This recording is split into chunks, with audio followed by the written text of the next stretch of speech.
तुम्ही पत्रकार, हो. हाडाचे पत्रकार.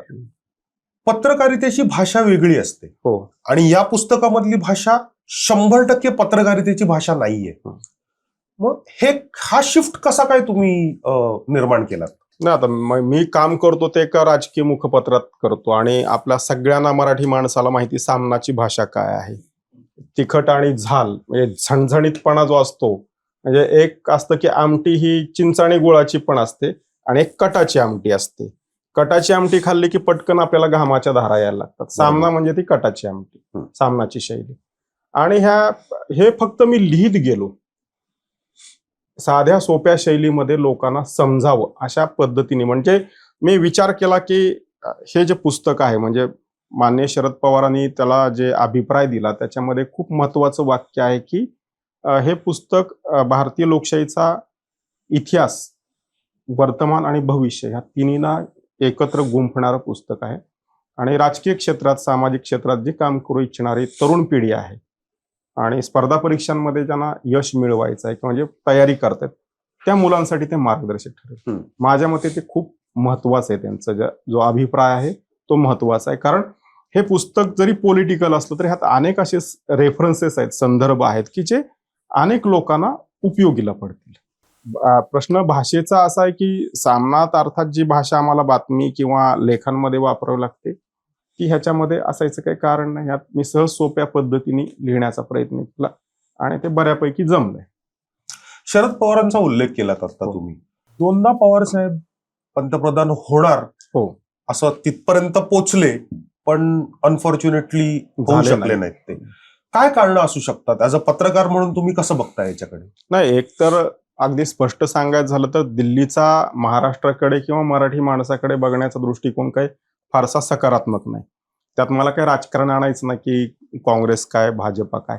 दिल्लीत जो कोणी सत्ताधीश आहे तो सत्ताधीश महाराष्ट्राकडे त्याचा बघण्याचा दृष्टिकोन हा काहीसा नकारात्मक असतो. कारण महाराष्ट्र एक प्रचंड पोटेन्शियल असणारं राज्य आहे. मुळात मराठी माणूस हा इतका ताकदीचा प्रशासक असतो आणि त्या ताकदीने एखादी गोष्ट करू शकतो. याची इतिहासात अनेक उदाहरणं आहेत, वर्तमानात आहेत आणि भविष्यात पण असतील ज्यांच्यावरती इतिहास रचला जाईल. इतिहासात आपण गेलो तर आपण आटके पार झेंडे रोवलेले आहेत. लाल किल्ल्यावरती भगवा झेंडा रोवलेला आहे. आणि त्यानंतर स्वातंत्र्यानंतरचा तुम्ही इतिहास काढून बघा की प्रत्येक माइलस्टोन जी स्कीम आहे जी देशाला आपण दिली, इव्हन वर्ल्ड बँकेसारख्या संस्थांनी त्याची कॉपी केली किंवा इम्प्लिमेंटेशन केलं, ते मराठी माणसांनी केलेल्या योजना आहेत.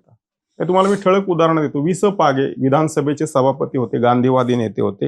रोजगार हमी योजना त्यांनी त्या काळात आणली, कारण ते मुळात त्या सांगलीच्या दुष्काळी पट्ट्यातून यायचे, तासगाव वगैरे भागामधून.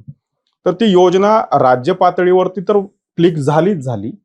नंतर ती युपीए सरकारच्या काळात मनरेगा नावाने ती योजना देशभरामध्ये राबवली झाली. आणि पाग्यांची ही योजना अनेक आफ्रिकन देशांमध्ये पण राबवली जाते जिथं असा क्रायसिस आहे. बरं, हे आम्हाला अजिबात माहिती नव्हतं. आता दुसरी गोष्ट म्हणजे मृणाल गोरे आणि अहिल्या रांगणेकर समाजवादी चळवळीतले नेते आहेत. त्यांचं समाजवादी चळवळीतलं योगदान वेगळा विषय आहे, पण त्यांना खासदार म्हणून दोघी एकत्र निवडून आल्या आणि 3 वर्षाचा जेमतेम त्यांना कालखंड मिळाला. त्या 3 वर्षामध्ये महिला आरक्षणाचा विषय जो आहे त्या 2 रणरागिणींनी खऱ्या अर्थाने देशापुढे आणला. गीता मुखर्जी ह्या महिला आरक्षण धोरणाच्या किंवा महिला आरक्षणाच्या खऱ्या चळवळीचा आद्यकर्ते आपण मानू. त्यांचं योगदान प्रचंड आहे, त्याच्याबद्दल दुमत असायचं कारण नाही.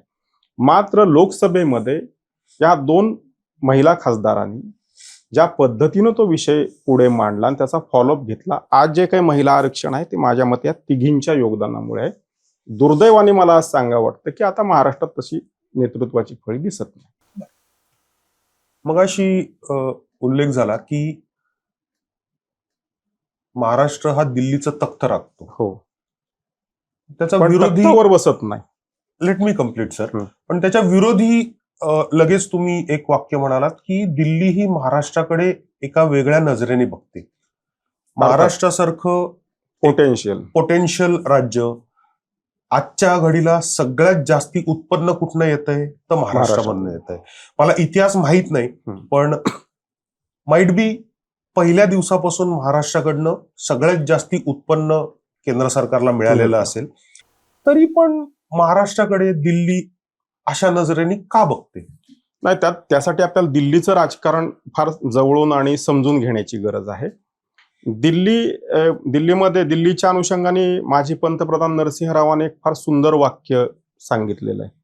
नरसिंहराव म्हणतात की दिल्लीत माणसं चेहरे लावून फिरत नाहीत, माणसाला चेहरा नसतो, माणसं मुखवटे लावून फिरतात. बर. चेहरे आणि मुखवटे, चेहरा जन्मजात असतो, मुखवटा आपण लावू शकतो. नरसिंहरावांचं हे इतकं म्हणजे आपण त्रिकालाबाधित सत्य असं वाक्य म्हणू ना, तर ते बनावटी दुनियेमध्ये मराठी माणूस तसा त्या अर्थाने कम्पॅरेटिव्हली एक सभ्य सुसंस्कृत मध्यम मार्गी विचाराचा असतो. त्याला ह्या टोप्या, ह्याची टोपी त्याला, त्याची ह्याला, हे करणं एकतर जमत नाही. दुसरी गोष्ट, दिल्लीचा आपण भौगोलिक दृष्ट्या पाहिलं, सामाजिक दृष्ट्या पाहिलं, इव्हन खाद्य संस्कृतीच्या दृष्टीने पाहिलं आणि वातावरणीय दृष्टीने पाहिलं तर आपण कुठेच त्याचं मॅच होत नाही. आपल्याला प्रत्येक गोष्ट ही वेगळीच वाटते आणि विरोधाभासी वाटते. दिल्लीची आपल्याला भीती वाटते, दिल्लीला आपली भीती दुप्पट वाटते, पण मराठी माणसाला अगोदर दिल्लीची भीती वाटते. त्याचं कारण काय? एकतर भाषेचा प्रश्न. गिरत्या गिरत्या चला और पड्या, धपकन पड्या ही आपली हिंदी, इथून आपली सुरुवात असल्यानंतर आपलं काय होणार आहे? दिल्लीचं कल्चर वेगळं की लगेच तुम्हाला गुंडाळून टाकतात. तुम्ही रेल्वे स्टेशनला उतरा, एअरपोर्टला उतरा, भाईसाहेब किधर जाना आहे, तुमच्या पाया पडतील, बॅग घेतील. आपल्याला असा अनुभव असतो की अरे मराठी माणूस आपल्याला लोकलमध्ये जागा देत नाही, इकडची माणसं पाया बिया पडतात, किती प्रेमळ नम्र लोक आहेत, आपण बरोबर जातो वाहत. म्हणजे मी खासदारांचे सुद्धा अनुभव सांगतोय. हा, माहीतच नसतं, माहीत करून घेण्याची पण इच्छा नाही.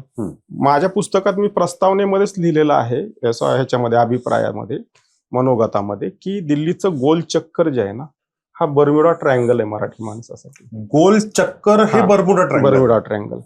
तिकडं असं चौक नाहीये सिग्नलला. तुम्ही दिल्ली पाहिले असेल तर असं गोल चक्करनी फिरायचं. त्या गोल चक्करची इतकी अनामिक भीती मराठी माणसाच्या मनामध्ये, असं तो बिरबिरत जातो. बरं, त्या गोल चक्करचं वैशिष्ट्य काय की एक गोल चक्कर जर तुम्ही चुकलात तर तुम्ही चुकतच जाता. मग तुम्ही संध्याकाळी वगैरे फिरून कसं बस तिथे येऊ शकता, असा प्रकार आहे तो. दिल्लीचे ठग म्हणतात ते या ह्याच्यावरनं कुठेतरी स्पष्ट जाणवायला लागलंय की ठग म्हणणार. मी त्याला ठग असा नाही शब्द वापरणार, कारण बघा, माणसांची प्रवृत्ती, माणसं सगळीकडे सारखीच असतात. एखाद्या शहराला आपण दोषारोप देण्यात किंवा दोष ठेवण्यामध्ये अर्थ नाही. दिल्लीचं राजकारण हे पूर्णपणे वेगळं आहे आणि मराठी माणूस तो समजून नाही घेत आहे. दिल्लीमध्ये लॉबिंग आहे मोठ्या प्रमाणामध्ये, पण नुसती पॉलिटिकल लॉबिंग नाही. म्हणजे युपी बिहारचा प्रभाव आहे का, डॉमिनन्स आहे का, तर नक्कीच आहे. 2014 पासून गुजरात लॉबीचा डॉमिनन्स सुरू झाला. बरं, तशी मला मराठी लॉबी दाखवा. आहे मराठी लॉबी? पण हे आपलं फेल्युअरच झालं. मग त्याचा प्रत्येक मराठी माणसाने विचार करायला पाहिजे. बरं, नुसती ही पॉलिटिकल लॉबी नाहीये, प्रशासनाची पण एक लॉबी.